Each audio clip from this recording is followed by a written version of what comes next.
Waalaikumsalam warahmatullahi wabarakatuh. Berkaitan dengan soalan yang bertanya, mohon penjelasan tentang screenshot ini.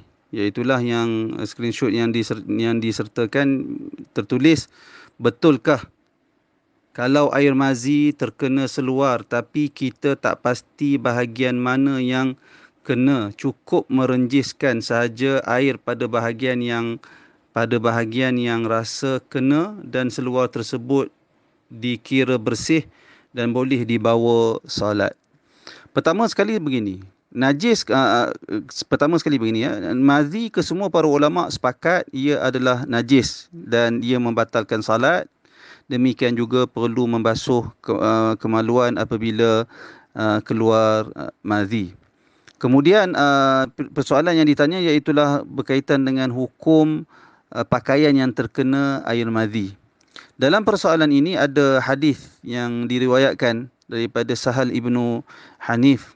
Sebuah hadis yang diriwayatkan daripada Sahal ibnu Hanif di mana beliau pernah bertanya kepada Nabi SAW. Kata beliau, kuntu alqa minal madhi shiddatan wa kuntu aktharu minhu al-ightisal fasa'altu Rasulullah sallallahu alaihi wasallam an dhalik faqala innama yakfika bi an ta'khudha kaffan min ma'in fatandaha biha min thawbika haitsu tara annahu asabah.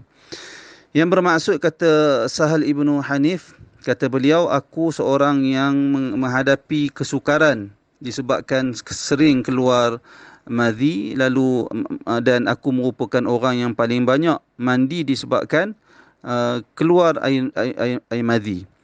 Kemudian kata Sahal ibnu Hanif, fasa'altu Rasulullah, lalu aku bertanya kepada Rasulullah sallallahu alaihi wasallam berkaitan dengan permasalahan yang aku hadapi ini. Lalu Nabi sallallahu alaihi wasallam bersabda, innama yakfika, hanya saja cukup untuk kamu, bi an ta'khudha kaffan, dengan kamu mengambil satu kaffan, satu tapak tangan air, satu air dalam tapak tangan, min ma, Nabi kata, fatandaha biha, dan kamu percikkan air tersebut ke pakaian yang kamu tengok kena padanya air madhi tersebut. Berdasarkan hadis ini dinilai hasan sahih oleh al-Imam Tirmizi. Hadis ini diriwayatkan antaranya oleh al-Imam Tirmizi dan beliau menilai hadis ini sebagai hasan sahih. Demikian juga hadis ini telah dinilai sebagai hasan oleh Al-Syeikh Muhammad Nasiruddin Al-Albani rahimahullah.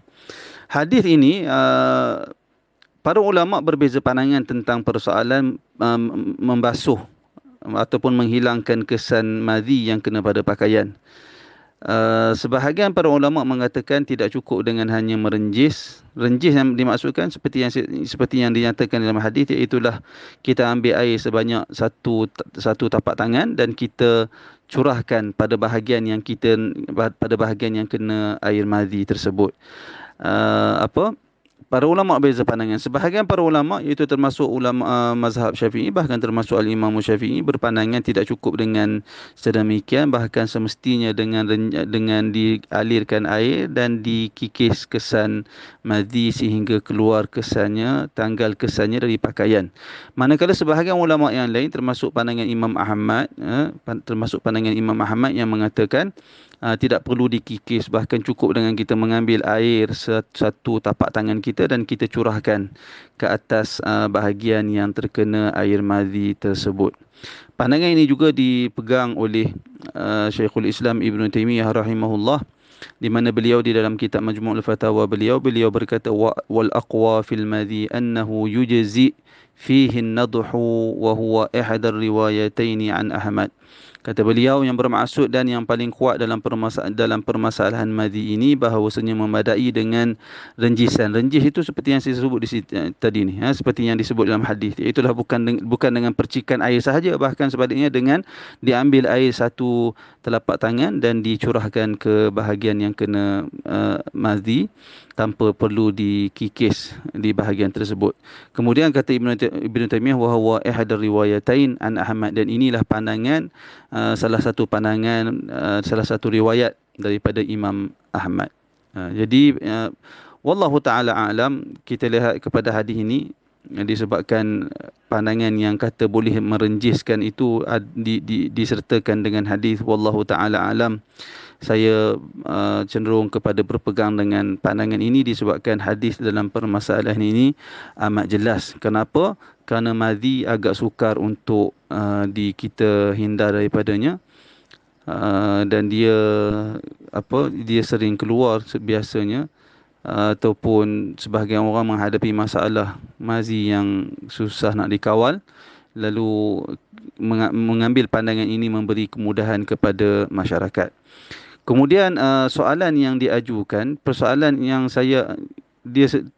dalam soalan tanya, kita tak pasti tempat di mana. Yang saya tahu yang boleh direnjih ni tempat yang kita pasti. Kalau tak pasti, masalah macam mana kalau tak pasti ada mazi? Macam mana dia boleh tahu ada mazi? Itu persoalan dia. Kita kena tahu antara ciri-ciri mazi iaitulah dia keluar tanpa rasa. Ciri-ciri mazi dia keluar pada kebiasaannya tanpa ada rasa. Kita tak perasan dia keluar. Melainkan kita tahu keluar apabila kita terasa basah. Itu sahaja.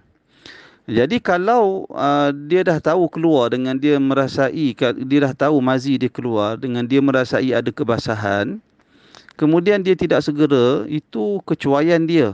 Bahkan dia sepatutnya menukar pakaian tersebut. Ataupun kalau pasti bahagian yang dia yakin bahagian itu yang kena, maka dia kena cucilah seperti yang kita terangkan tadi, iaitulah mengambil air satu telapak tangan dan dijiruskan ke bahagian yang diyakini, bahagian yang menjadi tumpuan, bahagian yang kita yakin perkara itu, tempat itu yang kena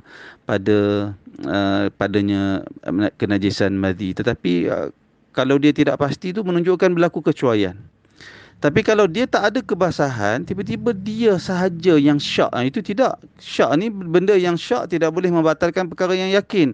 Yakin iaitulah suci. Cuma kita sahaja syak ada madhi, maka dikira sebagai yang yakin iaitulah asalnya perkara itu suci. Saya ingat sekadar itu sahaja jawapan saya. Mudah-mudahan dapat membantu dalam persoalan yang dihadapi oleh saudara yang bertanya. Wallahu a'lam.